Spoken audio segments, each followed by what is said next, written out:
Middlesex produced a sensational victory over Worcestershire on the final day of their LV County Championship match at Lord's, after surprisingly both captains came to an agreement on a last day run chase. Middlesex came out winners by 132 runs. Overnight, nothing but a draw looked likely after so much time had been lost to the weather, but Worcestershire declared on their overnight 45 for 2, and Middlesex then forfeited their second innings to set Worcestershire a target of 283 runs to win, with a full day to get them in.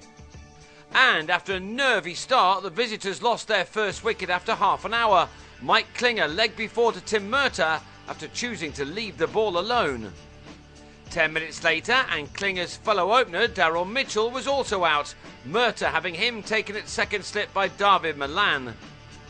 And Mitchell's decision to not only agree to the run chase but also instigate it looked a very risky one, when both Vikram Solanki and then Moeen Ali were out, leaving Worcestershire 4 down with only 35 runs on the board. Andrew Strauss caught them both. Few forecast that an agreement between the two captains would have been reached, and many expected the final day to all be about securing some valuable bonus points. Now the likes of James Cameron and Matthew Pardo were batting to win their side 16 points, the kind of decision not often seen in First Division cricket these days, where the stakes are so high. Middlesex went into lunch well on top. 10 minutes or so before the break, Worcestershire lost their 5th wicket as Pardo nicked Gareth Berg behind to leave his side on 70 for 5. Worcestershire have really struggled with the bat this year, which added to the bravery of Mitchell's decision. He now relied on the former Middlesex player Ben Scott and Cameron to bat for much of the second session to give his side a chance. Instead, they could only add 19 runs for the 6th wicket. 20 minutes after the break, Toby Roland-Jones trapped Cameron in front for 30.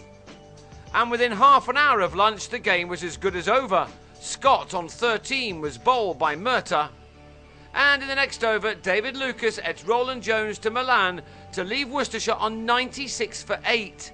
Even if they continued their first innings and batted like this, then they may have been forced to follow on. Middlesex were naturally cock-a-hoop, although they were made to wait for their win by Richard Jones, who swept Milan for a 6. Indeed, Jones and Anish Kapil did their very best to make up for their colleagues' shortcomings as they added 54 runs in 12 overs. With so much time left, all that had done, though, was delay the inevitable. Jones made the most of the 3 overs bowled by Milan, which went for 29. This Jones's second maximum, as he top scored with 32. He was out when Stephen Finn, bowling with some venom, had him held by a diving Neil Dexter. And the match was over before 3 o'clock, 3 balls later, as Finn bowled Alan Richardson for a duck on his birthday. Worcestershire were all out for 150 in only half of the overs allotted for the last day. Middlesex benefited greatly from the win to take 19 points and move into 3rd place in the LV County Championship First Division, behind their next opponents Nottinghamshire. Worcestershire, whose next match with Surrey has now been moved to Kidderminster, took only 2 points. The agreement to chase was a gamble which backfired on them, although Mitchell later admitted that he would do the same given the opportunity again.